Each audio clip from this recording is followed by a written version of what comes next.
চট্টগ্রাম নগরীতে বিদ্যুৎস্পৃষ্ট হয়ে প্রাণ হারিয়েছেন এক অজ্ঞাতনামা নারী। ভারী বৃষ্টির কারণে সৃষ্ট জলবদ্ধ রাস্তায় হাঁটার সময় এই দুর্ঘটনা ঘটে।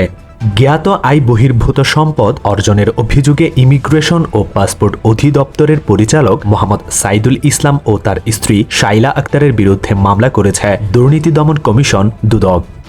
কক্সবাজার সরকারি মেডিকেল কলেজে একটি 500 শয্যার হাসপাতালের চূড়ান্ত অনুমোদন দিয়েছে সরকারি ক্রয় সংক্রান্ত জাতীয় কমিটি।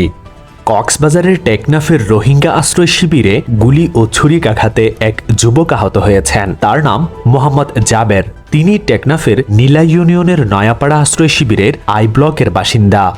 রাঙ্গামাটির বাঘাইছড়ি পৌরসভা এলাকার মুসলিম ব্লক বাজারে অন্তত 30টি দোকান আগুনে পুড়ে গেছে। বৈদ্যুতিক শর্ট সার্কিট থেকে আগুনের সূত্রপাত হয়েছে বলে ধারণা স্থানীয় বাসিন্দাদের।